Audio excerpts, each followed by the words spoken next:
आम कच्चा है तो पेड़ को पकड़ के रखता है, वही आम जब पक जाता है तो पेड़ से छुड़ाना नहीं पड़ता, अपने आप छूट जाया करता है। मेरी माँ, हमने संसार को पकड़ा है, इसका अर्थ है कि हम और हमारी भक्ति कमजोर है, कच्ची है, हम अभी कच्चे हैं। जिस दिन हमारी भक्ति पक गई उस दिन संसार छोड़ना नहीं पड़ेगा, सब अपने आप छूट जाएगा।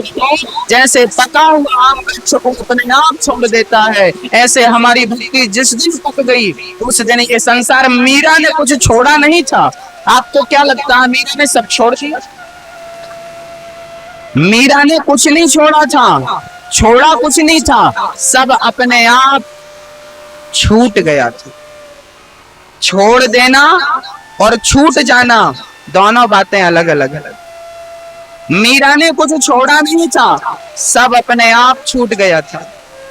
जब भगवान में मन लग जाएगा, जब भगवान में आनंद आने लगेगा, उनके तरस परस कथा कीर्तन सत्संग में आनंद की अनुभूति होने लगेगी, तो संसार अपने आप, संसार का मोह अपने आप कम होता जाएगा। और एक दिन वैसा आएगा कि कृष्ण के सिवा कुछ सुहाएगा ही नहीं, कुछ अच्छा ही नहीं लगेगा, बस कृष्ण कृष्ण कृष्ण। यम नियम आसन प्राणायाम प्रत्याहार, ये 5 चीजें शरीर के लिए हैं। आसन करेंगे शरीर स्वस्थ रहेगा, प्राणायाम करेंगे शरीर स्वस्थ रहेगा। यम नियम आसन प्राणायाम और प्रत्याहार ये शरीर के लिए है। इनके आगे जो 3 बची, ध्यान, धारणा और समाधि, ये शरीर के लिए नहीं है, ये मन के लिए। ध्यान किसे कहते हैं? बोले भगवान में मन लगाने का नाम ध्यान है। धारणा क्या है? बोले भगवान में मन लगना, इसका नाम धारणा है। और भगवान के प्रेम में, भगवान के तरस परस में, भगवान के आनंद में डूब गए, इस डूब जाने का नाम समाधि।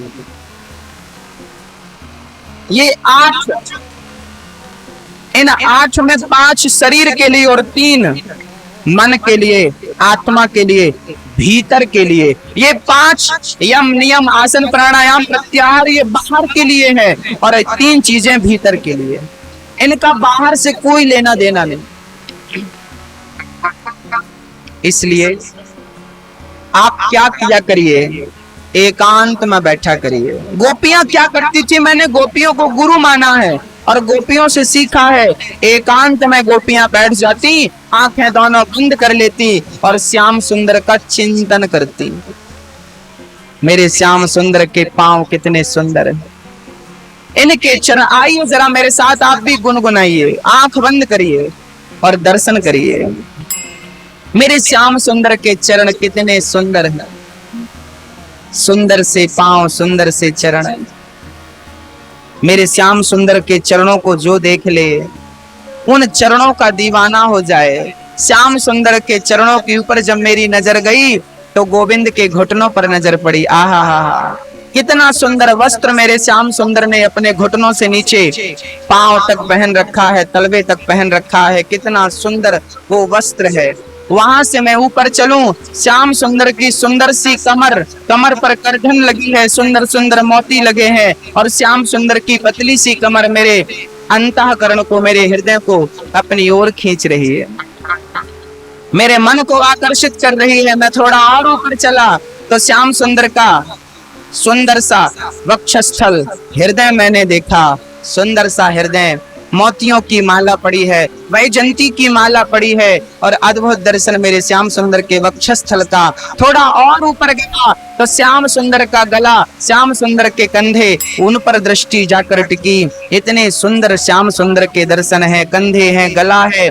और जैसे ही मैंने ऊपर प्रवेश किया, जैसे ही श्याम सुंदर के मुख पर दृष्टि पड़ी, श्याम सुंदर की होंठें, श्याम सुंदर की होंठ इतनी सुंदर है, मुस्कान इतनी मधुर है। श्याम सुंदर के कान में सुंदर सुंदर मोतियों के बाले लटक रहे हैं।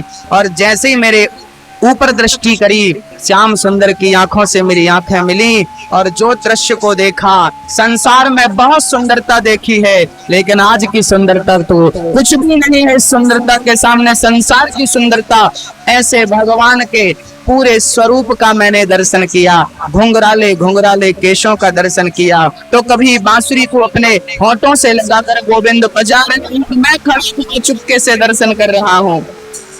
एक पांव को दूसरे पांव के ऊपर गोविंद ने सजा रखा है और मैं दर्शन कर रहा हूँ। मुझे दर्शन का लाभ प्राप्त हो रहा है। भगवान के स्वरूप का आनंद, मुझे पूरे स्वरूप का दिव्य आनंद। और सिर्फ अकेले कन्हैया ना, सामने राधा प्यारी खड़ी है, राधा रानी के हाथ में श्याम सुंदर ने अपना हाथ डाल रखा है और राधा श्याम सुंदर को देख रही है, श्याम सुंदर राधा रानी को देख रहे हैं। अपने जीवन को ये कल्पना एक भक्त अपने भगवान के लिए करता है। श्री हरिदास जी महाराज श्रीधाम वृंदावन में रहा करते थे। श्री हरिदास जी महाराज, मैं तन से कब तक पहुंचूंगा श्याम सुंदर के पास? पहले मन से तो पहुंचूं, पहले कल्पना से तो पहुंचूं। श्री हरिदास जी महाराज निधि वन में बैठे और आंख बंद करके श्याम सुंदर को निहार रहे थे। कल्पना आप भी करिए मेरे संग। श्री हरिदास जी दर्शन कर रहे थे कि आज राधा रानी श्याम सुंदर के संग होली खेल रहे हैं। गुलाल मेरे श्याम सुंदर ने राधा के ऊपर छोड़ा तो गुलाल से भरी पोटली राधा रानी ने श्याम सुंदर के सिर पर डाल दी। श्याम सुंदर ने पिचकारी धरी और राधा रानी के ऊपर पिचकारी चला दी। राधा रानी पूरी गीली हो गई, भीग गई। उसी समय राधा रानी ने देखा कि हमारी बाल्टी का इत्र खत्म हो गया है, अब मैं क्या डालूं? राधा रानी यहाँ वहां खोज रही थी, कुछ मिल जाए तो मैं श्याम सुंदर के ऊपर पिचकारी भर के डाल दूं। उसी समय श्री हरिदास जी महाराज इस दृश्य को अपने भाव की निगाहों से, दृष्टि से देख ही रहे थे कि श्री हरिदास जी के एक शिष्य, हरिदास जी का एक शिष्य वहां पर पहुंचा और एक इत्र की शीशी उसने ली। वो अपने गुरु जी के लिए, हरिदास जी के लिए इत्र लेकर गया था। उसने देखा कि हरिदास जी तो ध्यान में डूबे हैं। हरिदास जी के हाथ में सेठ ने इत्र की शीशी पकड़ा दी। हरिदास जी महाराज ने उस इत्र की शीशी का ढक्कन खोला और ढक्कन खोल करके पूरा इत्र जमीन में डाल दिया। जमीन में गिरा। सेठ जी को लगा, वाह, मैं इतना महंगा इत्र खरीद के लाए और बाबा जी को तो कोई कीमत ही नहीं पता। अरे इतना महंगा इत्र था, अपने ऊपर डालते जमीन में डाल दिया। अब बाबा जी को मैं कभी इत्र नहीं दूंगा। इन्हें पता ही नहीं क्या कीमत है इस इत्र की। थोड़ी देर बाद श्री हरिदास जी महाराज की समाधि खुल गई। बड़े प्रसन्न थे श्री हरिदास जी महाराज। सेठ ने शिकायत करी, गुरुजी आपने हमारा इत्र क्यों जमीन में डाल दिया? जानते हैं कितना महंगा था? हरिदास जी बोले, मैंने तेरा इत्र जमीन में नहीं, मैंने तेरा इत्र तो राधा रानी की बाल्टी में डाला है। बाल्टी में? मैं नहीं मानता, आप तो कुछ भी कहेंगे। हरिदास जी ने कहा, चल मेरे संग। सेठ का हाथ पकड़ा, भक्त का हाथ पकड़ा। हरिदास जी महाराज उन भक्त को श्रीधाम वृंदावन में बिहारी जी के मंदिर में लेकर के आए, पहुंचे। और जैसे ही पहुंचे तो बिहारी जी के मंदिर पर वही इत्र चारों उसकी खुशबू गूंज रही थी। उस इत्र की खुशबू से पूरा ब्रजमंडल, पूरा वृंदावन गमगमा रहा था। उस शिष्य ने कहा, गुरुजी ये तो हमारे इत्र की खुशबू है। हाँ, तेरा इत्र ही यहाँ पहुंचा है बिहारी जी तक। गुरुजी मैं कुछ समझा नहीं। तब हरिदास जी ने कहा कि जब तूने मुझे इत्र की शीशी पकड़ाई उसी समय राधा रानी की बाल्टी खाली हो गई थी इत्र से, और मैंने उनके बाल्टी में पानी भरा और पानी पर तुम्हारा पूरा इत्र डाल दिया। राधा रानी से कहा, माँ आप भी पिचकारी भरो, और पिचकारी भरी राधा रानी ने तुम्हारे लाए इत्र की, और जो श्याम सुंदर पर डाली तो वही इत्र की खुशबू बिहारी जी के मंदिर से आपको समझ में आ रही है, आप तक पहुंच रही है। पूरा मंदिर से खुशबू से वो तक हो रहा। चरणों में गिर पड़ा शिष्य। हरिदास जी बैठे कहाँ थे? निधि वन में। और कल्पना कहाँ की थी? बिहारी जी राधा जी के संग होली खेल रहे हैं, ये कल्पना थी। मैं तन से कभी नहीं पहुंच पाऊंगा मेरी माँ, ये कलयुग है। इस कलयुग में इस तन से तो विवेकानंद भी नहीं पहुंचे, रामकृष्ण परमहंस भी नहीं पहुंचे, तो मैं कौन हूं?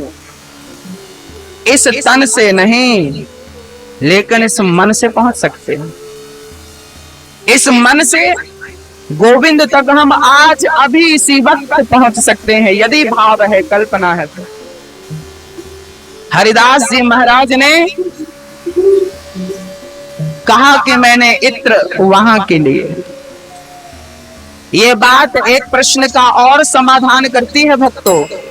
आप कभी कभी प्रश्न किया करते हैं ना कि भगवान खाते नहीं है, हम दाल चावल सब्जी रोटी भगवान को परोस के रखते हैं और भगवान तो खाते नहीं है ना। भक्तों आप ये मत कहा कि भगवान खाते नहीं है। अरे भगवान दाल चावल सब्जी रोटी नहीं खाते तो क्या खाते हैं आप बताइए? ये गुलाब का पुष्प है, मैंने इसकी खुशबू ले ली, और इसकी खुशबू लेने के पहले यदि मैं इसका वजन करूं, माना कि ये 10 ग्राम का है, 10 ग्राम का है, और मैंने वजन करने के बाद इसकी खुशबू ली और फिर मैंने वजन किया, तो बताइए इसका वजन कम होगा क्या?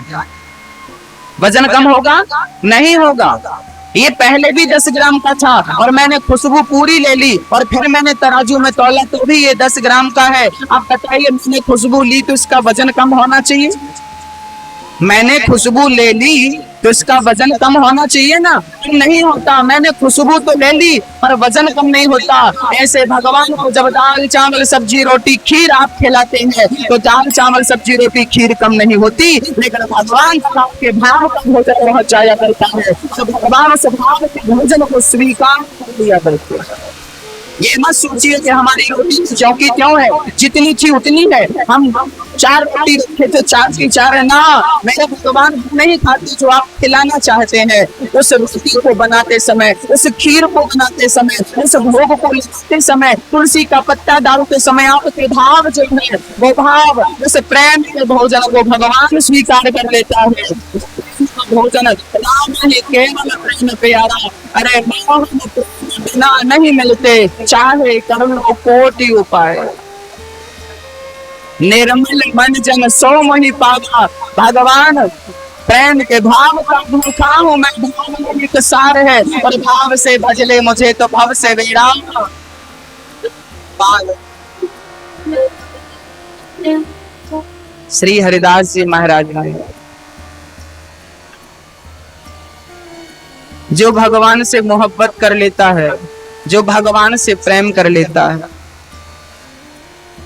तो वो भगवान का हो जाता। हम ऐसा नहीं कहता, जो भगवान से प्यार करता है वो भगवान का नहीं होता, बल्कि भगवान उसका हो जाया करता है। ये है प्रेम की बात। महाराष्ट्र में एक मंदिर है विट्ठल भगवान का, जैसे वृंदावन में श्री बिहारी जी हैं,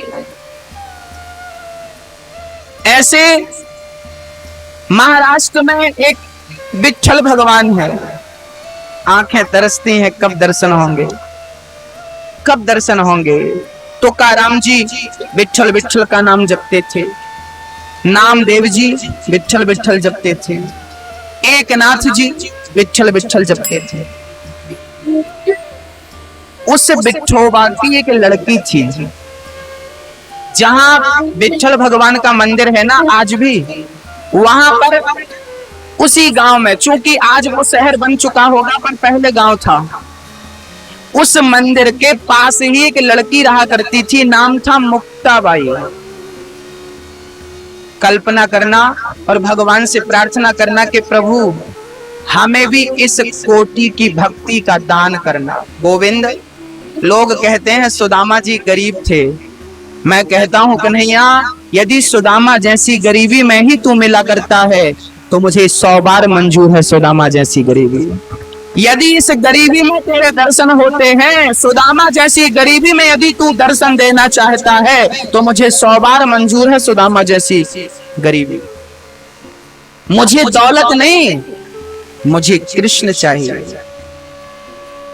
एक लड़की रहा करती थी मुक्ताबाई, चूंकि मंदिर के पास घर था तो सुबह शाम दोपहर विठल विठल विठल विठल विठल विठल जाती, परिक्रमा लगाती, 1 घंटा 2 घंटे मंदिर में बैठ जाती। बड़ा प्रेम था उस लड़की का विठल भगवान से।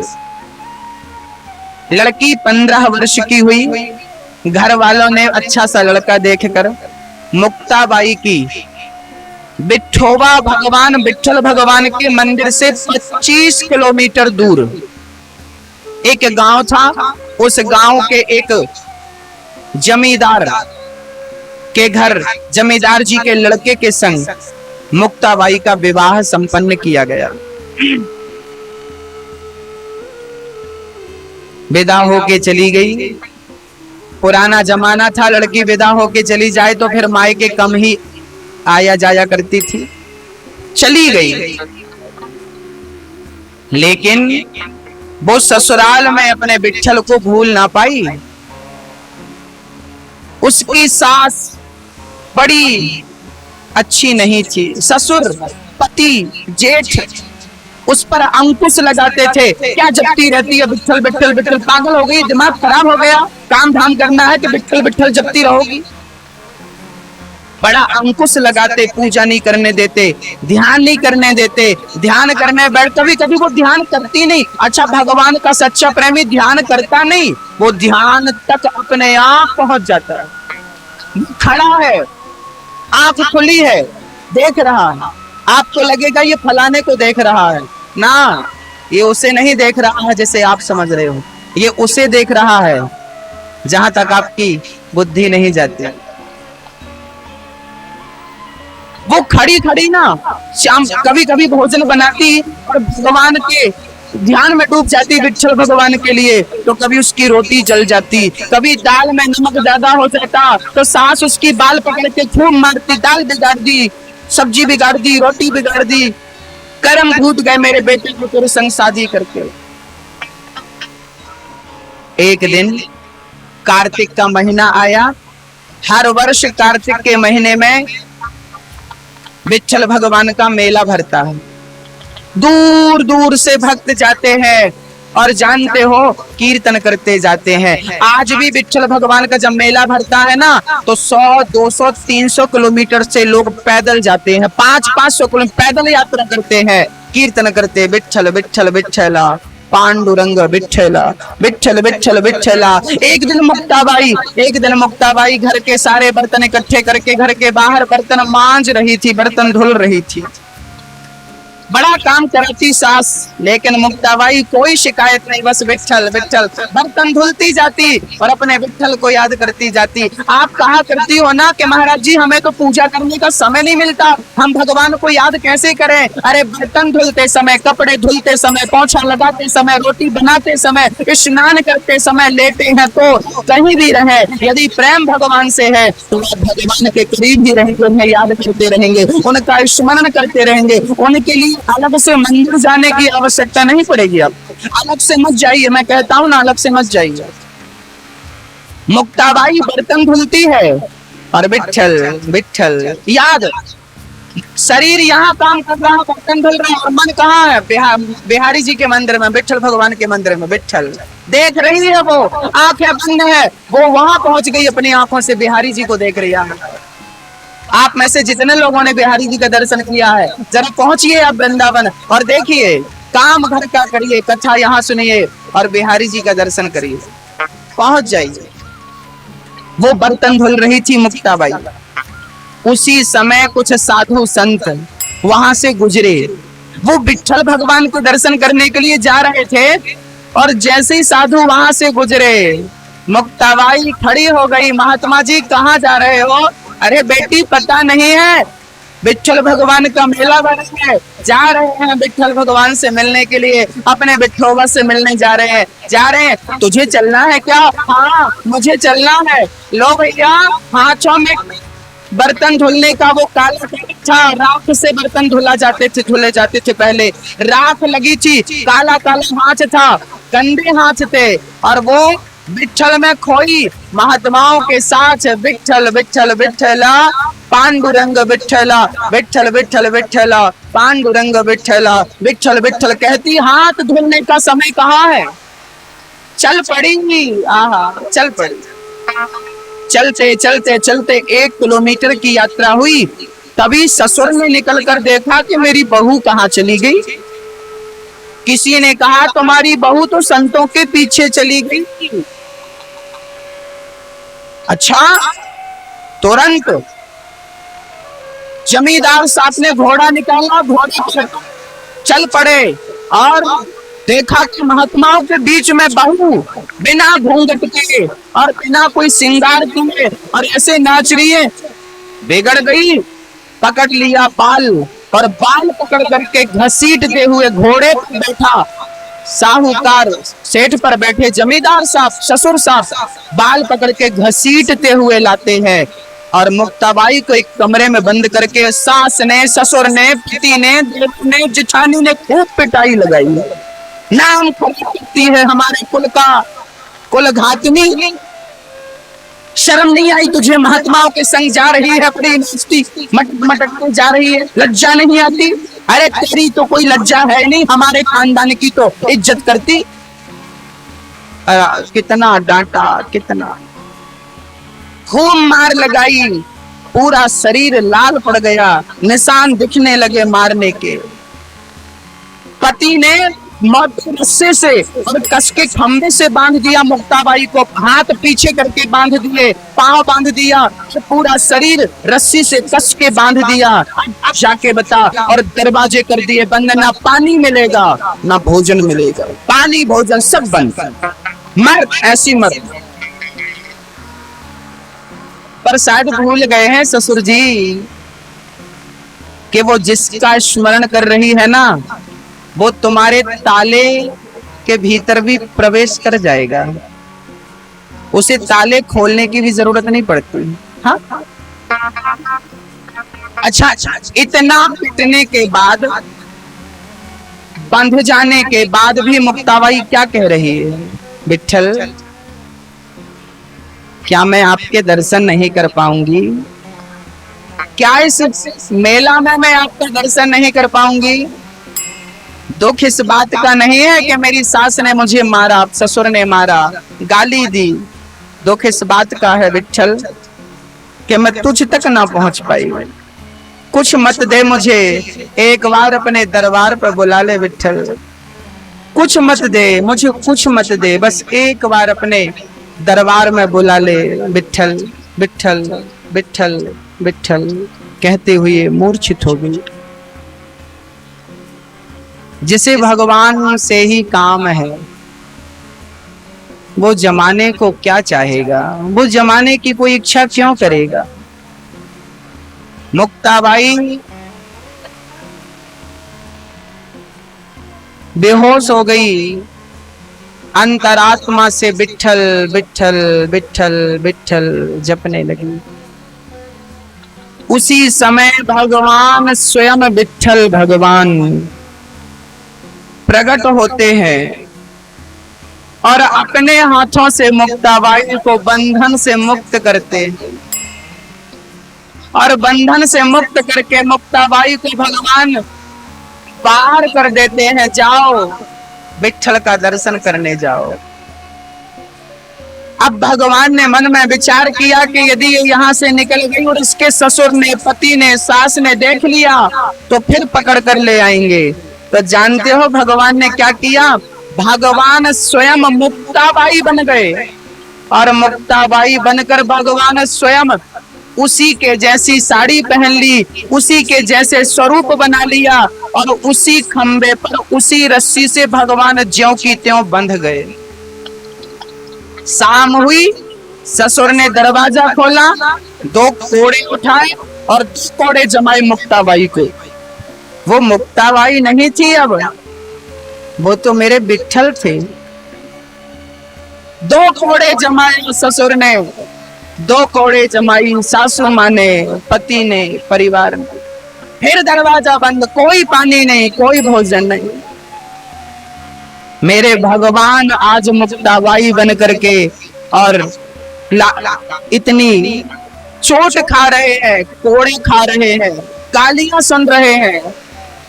भगवान अपने भक्त के लिए बंधन स्वीकार कर लेता है, भगवान अपने भक्त के लिए गालियां स्वीकार कर लेते हैं। और वो मुक्ताबाई चल रही है, उसे पता ही नहीं कि मेरे संग क्या हुआ, मुझे किसने मुक्त किया, मेरी जगह पर कौन चला गया, कोई पता नहीं। बस विट्ठल विट्ठल विट्ठल करती हुई चल पड़ी। और जैसे ही वो श्रीधाम विठोबा पहुंची और विट्ठल भगवान को जब जाकर उसने देखा, जैसे ही वो मंदिर की सीढ़ियां चढ़ी और जैसे ही पहुंची, ना पानी की फिक्र थी, ना भोजन की फिक्र थी। ज्यों सामने विट्ठल भगवान को देखा, भगवान को देखते ही उसकी आत्मा निकल गई और विट्ठल भगवान के शरीर में जाकर के, चरणों में जाकर के उसकी आत्मा समा गई। धड़ाम से मंदिर के परिक्रमा, मंदिर के भीतर मुक्ताबाई गिर पड़ी, प्राणांत हो गए। भगवान को देखते देखते, भगवान को पुकारते पुकारते, विट्ठल विट्ठल आखिर तूने मुझे बुला ही लिया। प्राण निकले, सारे मंदिर में हाहाकार मच गई। ये कौन है? ध्यान से देखा गया, ये तो फलाने की बेटी और फलाने की बहू है। सूचना दी जाए कि आपकी बहू मंदिर में मर चुकी है, इनका अंतिम संस्कार किया जाए। खबर पहुंचाई गई, सेठ जी, जमींदार साहब, आपकी बहू मर गई।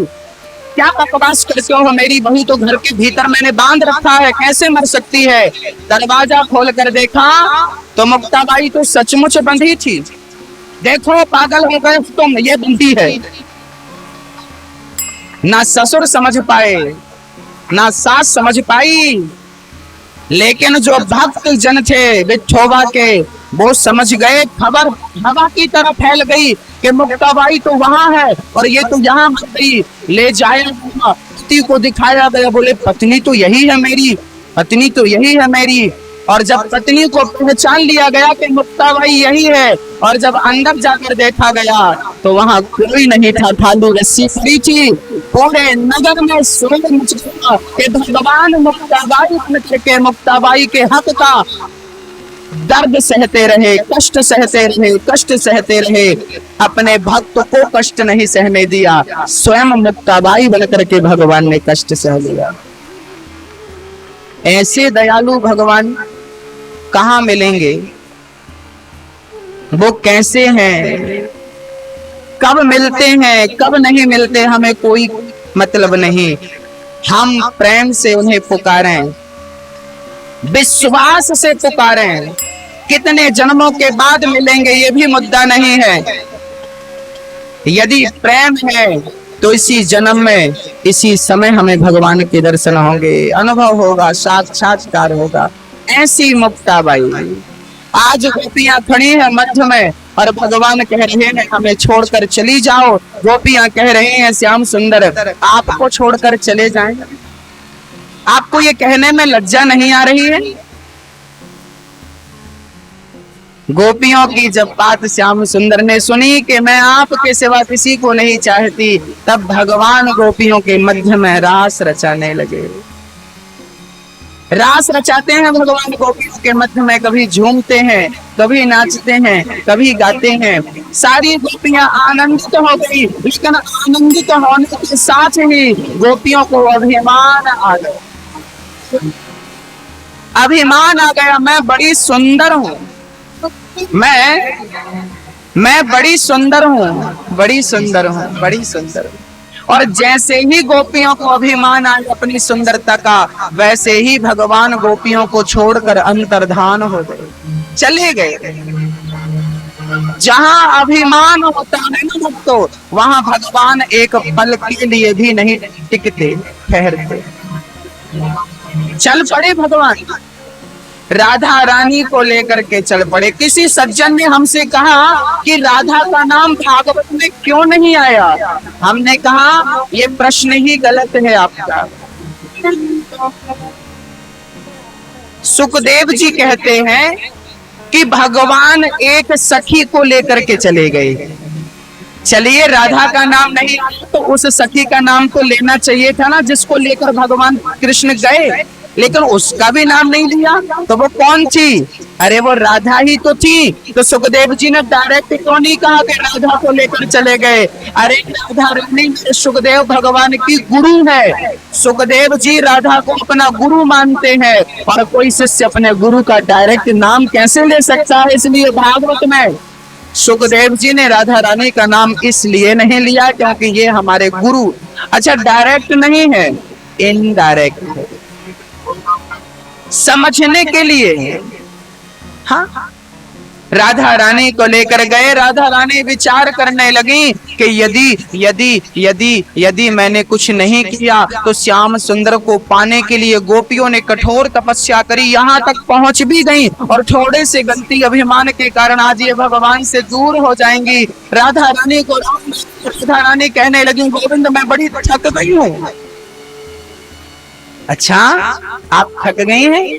हाँ, तो एक काम करो, आप मेरे ना कंधे पर बैठ जाओ। ठाकुर जी बैठ गए, श्याम सुंदर बैठ गए। राधा रानी ने एक पांव जैसे ही उठाया और श्याम सुंदर के कंधे पर रखना चाहा, वैसे ही श्याम सुंदर राधा रानी को छोड़कर अंतर्धान हो गए, चले गए। जैसे ही गए तो तड़पने लगी राधा रानी, रोने लगी राधा रानी। श्याम सुंदर कहाँ हो? गोविंद कहाँ चले गए? सारी गोपियां खोजती खोजती आगे बढ़ी तो राधा रानी मूर्छित नजर आई, पड़ी थी जमीन पर। गोपियों ने, अरे ये तो हमारी राधा है, उठाया, जल ला करके यमुना का छिड़का, होश आया, और जैसे ही होश आया कृष्ण कृष्ण कृष्ण कृष्ण की ध्वनि राधा रानी के मुख से निकल रही है। अरे राधा, क्या उसे निष्ठुर कन्हैया ने तुझे भी छोड़ दिया? तुझे छोड़ते समय तनिक सोचा नहीं कि उसके जाने के बाद तेरी हालत क्या होगी, तेरी दशा क्या होगी? अरे हमारी चिंता ना करता, कोई बात नहीं, हम तो फिर भी रह लेती कृष्ण के बिना, पर राधा तू नहीं रह पाएगी। हे कृष्ण, कहाँ हो प्रभु? हे द्वारिकाधीश, हे श्याम सुंदर, हे प्रियतम, हे प्राणधन, कहाँ हो सच्चिदानंद? सारी गोपियां पुकारने लगी गोविंद। सारी गोपियां आगे बढ़ने लगी, चलो आगे, यहीं से आगे गए होंगे। आगे बढ़ने लगी घनघोर जंगल में, जहाँ पाँव में कांटा चुभ रहा है, पाँव में कंकड़ चुभ रहा है, लेकिन कंकड़ की फिक्र नहीं, कांटे की फिक्र नहीं, पाँव में कितना दर्द है, कितने छाले पड़ गए, कोई फिक्र नहीं। मेरा कृष्ण कहाँ है? हा कृष्ण, हा कृष्ण, हा कृष्ण करके गोपियां श्याम सुंदर को पुकारने लगी। एक सखी बोली, आगे मत बढ़ो, तुम जितना आगे बढ़ोगी ना श्याम सुंदर उतना दूर चला जाएगा, और वस्तु जहां खोती है वहीं तो हमें खोजना चाहिए, जहां गिरी है वहीं तो मिलेगी ना। तो हमारा कृष्ण हमें छोड़कर जहां गया है, जहां से गया है, हमें वहीं देखना चाहिए। छलिया वहीं कहीं छिप करके बैठा होगा और हमें टुकुर टुकुर देख रहा होगा। सारी गोपियां यमुना के पुलिन तट पर खड़ी हो गई और सारी गोपियां श्याम सुंदर को पुकारने लगी, एक सुर में, एक साथ, हे प्रियतम, हे प्राणधन, हे गोविंद, हे श्याम सुंदर। सारी गोपियां रो रही हैं, हे कृष्ण कृष्ण। एक बात कहूं भक्तों, पानी के अंदर से यदि सर्प को निकाल दिया जाए तो क्या वो मरेगा? नहीं मरेगा, क्योंकि वो थल में भी रहना जानता है, पानी के अंदर से यदि कछुए को निकाल दिया जाए तो क्या वो मरेगा? नहीं, वो थल में रहना जानता है। लेकिन पानी के भीतर से मछली को निकाल दिया जाए तो क्या उसके पास कोई दूसरा ऑप्शन है? नहीं ना। सर्प के पास, कछुए के पास तो ऑप्शन है, लेकिन मछली के पास ऑप्शन नहीं है। और याद रखना, जब तक हम लोगों के पास ऑप्शन होगा तब तक परमात्मा नजर नहीं आएगा। जिस दिन सारे ऑप्शन खत्म हो जाएंगे, नहीं तू ही है, तेरे सिवा कुछ नहीं, कोई नहीं, उस दिन मजबूर होकर उसे आना पड़ेगा। अरे मीरा के ऑप्शन खत्म हो गए थे, द्रौपदी की साड़ी खींच रही थी, भरी सभा में पहले किसे बुलाया? प्रतीक को बुलाया। आज अर्जुन आओ, भीम आओ, नकुल आओ, सहदेव आओ, पितामह आओ, गुरु द्रोणाचार्य आओ। जब तक ऑप्शन थे तब तक गोविंद हाथ बांधे खड़े थे। ऑप्शन है ना आपके पास? जब द्रौपदी की साड़ी आधे से ज्यादा उतर गई, खिंच गई, किसका नाम बोलेगी? सबका नाम तो बोल चुकी। तब दोनों हाथ उठाते, श्याम सुंदर अब तेरे अतिरिक्त कोई बचा नहीं, सारे ऑप्शन खत्म हो गए, एक बचा कृष्ण। और जब पुकारा, 1000 काम छोड़ करके अपनी बहन का चीर बढ़ाया है। मछली को पानी से निकाल कर तड़प तड़प करके मर जाएगी। जिस दिन मछली की तरह हम तड़पने लगे अपने श्याम सुंदर के लिए, उस दिन उसे आंखों से पानी बनना पड़ेगा और हमारी सांस लौटानी पड़ेगी दर्शन देकर, क्योंकि हमारी श्वास, हमारा जल कृष्ण का दर्शन है। सारी गोपियों ने मिलकर के एक गीत गाया। इसको कहते हैं गोपी गीत। ये पूरी स्कंद 335 अध्याय, ये गीत 10वें स्कंद के 31वें अध्याय में है। और ये भगवान का वो दिल है जिस दिल से शरीर चलता है। पूरी भागवत का ये गोपी गीत, 5 रास पंचाध्यायी भगवान के 5 प्राण हैं और 5 प्राणों में वो हृदय है, दिल है। गोपी गीत क्या कहते हैं? गोपियां एक सुर पर एक शब्द कहती हैं, श्याम सुंदर। गोपियां कहती हैं, जयति देभिकम जन्मना ब्रज श्रयत इंदिरा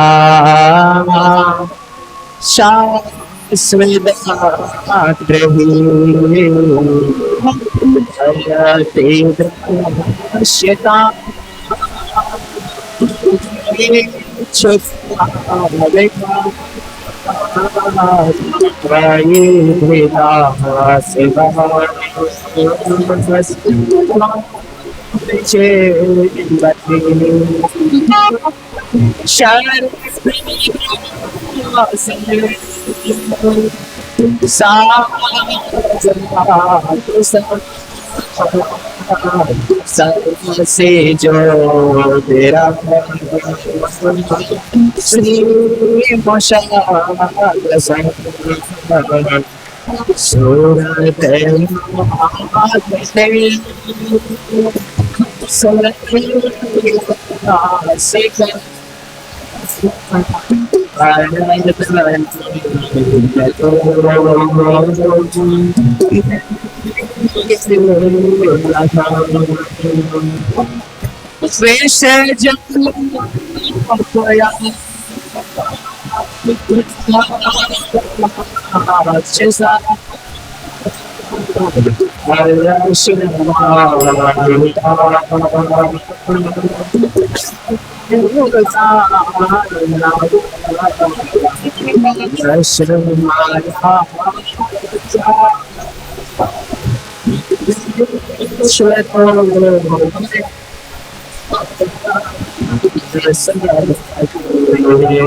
गोपियां कह रही हैं, गोविंद निःशुल्क दासी का। आपको पता नहीं है कि हम आपकी कौन है। कौन हो तुम? हम आपकी वो सेविका है, वो दासी है जो बिना पैसे के काम करती है। किसी नौकरानी को, दासी को रखोगे ना तो वो काम का चार्ज लेती है, पैसा लेती है, पर हम तो निःशुल्क दासी का, कोई शुल्क नहीं लेती है आपसे। जानते हो आपके पास पति सुतान वया भ्रातृ बांधवा, पति, बेटा, भाई, परिजन, परिवार सबको छोड़कर आपके पास आए और आप भी हमें छोड़कर चले जाओगे गोविंद, तो बताओ हमारा क्या होगा? क्या आपको हमारी हालत पर दया नहीं आ रही है? क्या आपको हम पर तरस नहीं आ रहा है? क्या आप इतने निर्दयी हो गए कि आपने हमें देखना भी पसंद नहीं कर रहे हैं? कौन सा अपराध हो गया गोविंद? कान पकड़ती हो। यदि हमारे अभिमान करने से आप चले गए, रूठ गए, कसम खाती हूँ आज के बाद किसी चीज का अभिमान नहीं करेंगे। श्याम सुंदर एक बार लौट कर आ जाओ और इन गोपियों को, अरे हमारे लिए ना सही, अपनी राधा रानी के लिए तो आ जा। जब फिर भी भगवान नहीं आए तो गोपियां शिकायत करने लगी, क्रोध में डूब गई। अरे कन्हैया, ऐसे ही मारना था तड़पा तड़पा करके, तो काली अनांग की उस जहर से क्यों बचाए? मर जाने दिया होता तब तो बड़ा हमदर्द बन करके हमें काली दह के उस जहर से बचाया, काली अनांग को भगाया। अरे मर जाने दिया होता, क्यों बचा लिया तुमने हमें तृणावर्त के प्रभाव से? कभी अघासुर मारने आता, कभी तृणावर्त मारने आता, कभी पूतना मारने आती। इतने बड़े बड़े संकट ब्रज पर आए, क्यों बचा लिया आपने हमें? अरे मर जाने दिया होता, जब यूं ही मारना था तड़पा तड़पा करके, तो वैसे मर जाने दिया होता।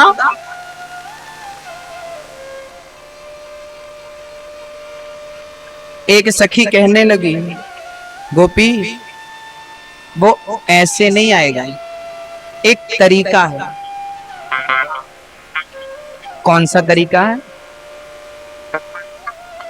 बोले जब तक कृष्ण नहीं आता तब तक हम उसमें खो जाती हैं।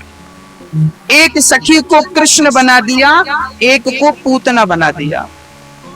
एक पूतना बन के गई, मैं मार लूंगी। श्याम सुंदर ने स्तनपान करना शुरू, एक गोपी दूसरी गोपी का स्तनपान कर रही है और भाव यह है कि मैं कृष्ण हूं और ये गोपी है, ये पूतना है, ये पूतना है। और थोड़ी देर बाद पूतना अपनी गोपी चिल्लाने लगी, बालक छोड़ दो छोड़ दो छोड़ दो, मैं मर जाऊंगी। कन्हैया स्तन को मुंह से निकाल कर कहते हैं, पर ऐसे छोड़ने के लिए थोड़ी पकड़ा था। फिर दूध पीने लगे और फिर वो मरने का नाटक करती है, अभिनय करती है, मर जाती है और सारी गोपियों में से एक यशोदा बन जाती है। लाला को उठाकर हृदय से लगाती है, अरे राम राम, या दाढ़ी को या को छोरा ने का बिगाड़ो, यानी मारे छोरा को मार दियो। एक सखी तृणावर्त बन के आती है। सारी गोपियां आपस में ही कृष्ण लीलाएं करने लगी। कारण क्या था? बोले हमारी लीला में कोई त्रुटि हो जाएगी ना, तो इस त्रुटि को सुधारने स्वयं भगवान आएंगे। एक बार क्या हुआ, श्री हरिदास जी महाराज के शिष्य का नाम था तानसेन। संगीत के निपुण थे श्री तानसेन जी। एक बार तानसेन जी को ना अपने गुरु से एक राग सुननी थी। गुरु जी हमें ये वाली राग सुनाइए। गुरु जी बोले बताई तो थी महीने भर पहले। नहीं मैं भूल गया, थोड़ा सा याद दिलाइए। कुछ सुर समझ में नहीं आए। हरिदास जी बोले हम नहीं बतलाएंगे।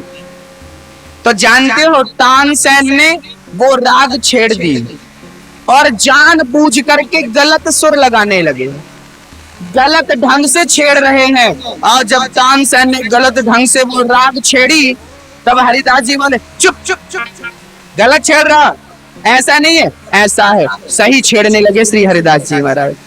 तो गलत करने से सही निकल जाता है।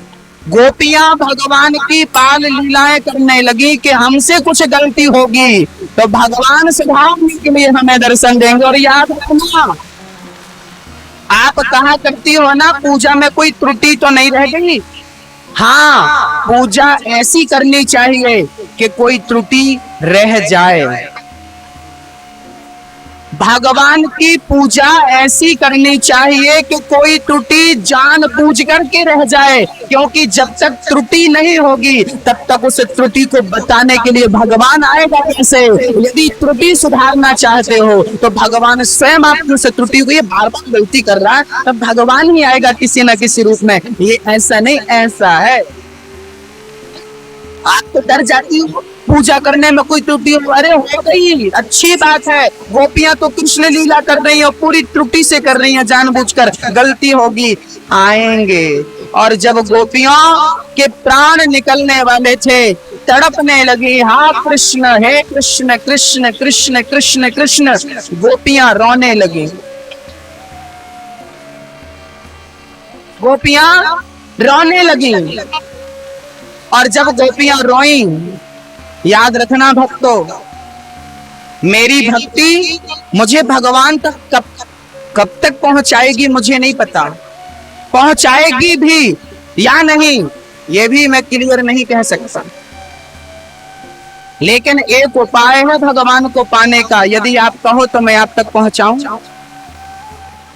भगवान को ध्यान से नहीं पाया जा सकता, भगवान को जप से नहीं पाया जा सकता, भगवान को तप से नहीं पाया जा सकता। ध्यान धारणा और समाधि भी शायद कम पड़े उस कृष्ण तक पहुंचने के लिए। लेकिन एक चीज बड़ी उपयुक्त है। क्या? एक छोटा सा नन्हा सा बच्चा मां के संग सोया था। मां ने दूध पिलाकर पीठ में थाप दे करके सुलाया था, छाती से लगा करके। मां की नींद लग गई रात के 2 बजे। बालक की आंख खुल गई और बालक करवट लेता लेता बेड के पास पहुंचा किनारे, और एक बार करवट लिया तो वो पलंग से नीचे गिर गया। अब वो पलंग से नीचे गिर गया। बच्चा सोच रहा है कैसी माँ है, मैं नीचे गिरा पड़ा हूँ और माँ तो खर्राट दे के सो रही है। अरे पागल, इसमें तेरी माँ की क्या गलती थी? तू ही होशियार बना, करवट लेता लेता अब गिरा तो गिर गया। अब बताइए क्या वो बालक फिर से पलंग में चढ़ सकता है? उसमें काबिलियत नहीं है मेरी माँ कि वो स्वयं वहां तक पहुंच जाए अपनी माँ तक। लेकिन वो माँ को अपने पास बुलाने के लिए काम कर सकता है। बोले वो माँ तक तो नहीं पहुंच सकता, लेकिन उसकी माँ उस तक तो पहुंच सकती है। लेकिन कब पहुंचेगी माँ? जब वो बालक रोएगा, और जब रोएगा और जब रोने की आवाज माँ के कानों तक पड़ेगी तो गहरी नींद से माँ जागेगी, मेरा लाल गिर गया। कितनी भी दूर माँ होती है, उठाकर अपने लाल को हृदय से लगा लेती है। ऐसे भगवान को पहुंचना है तो भगवान के लिए प्रेम से रोना पड़ेगा, आंसू बहाने पड़ेंगे। जब तक आप रोकर नहीं बुलाएंगे भगवान को, तब तक भगवान आप तक नहीं पहुंच पाएगा। इसलिए भगवान के मंदिर जाया करो, भगवान के मंदिर जाया करो। ये फूल लेकर मत जाया करो, ये फूल तो भगवान ही बनाता है। क्या चढ़ाएं भगवान को? मिठाई चढ़ाएं? अरे तो क्या मिठाई का भूखा है? लड्डू चढ़ाएं? लड्डू का भूखा है? पैसे चढ़ाएं? पैसे का भूखा है? अरे भगवान इन सब का कुछ भी भूखा नहीं। कभी मंदिर जाया करो तो प्यार के 2 आंसू अपनी आंखों से निकाल कर और गोविंद के श्री चरणों में चढ़ा दिया करो। इन आंसुओं से कीमती कुछ होगा नहीं, तक पहुंच जाएगा। आपकी विनती, आपकी प्रार्थना, आपकी फरियाद सुन लेगा। रोना पड़ता है। बच्चा कोई भी जिद करता है ना, जब माँ पूरी नहीं करती तो वो लोग क्या करता है? बच्चों के पास कुछ हथियार नहीं है, उनके पास ना शक्ति है, रोते हैं। और कौन सी माँ होगी निर्दयी कि बच्चा रोकर पुकारे, रोकर बुलाए, रोकर मांगे और मां ना दिलाए? माँ को कर्जा लेना पड़े तो कर्जा लेकर माँ बच्चे को चुप कराने के लिए वो वस्तु दिलाती है जिसके लिए रोता, जो खिलौना चाहिए माँ दिलाती है।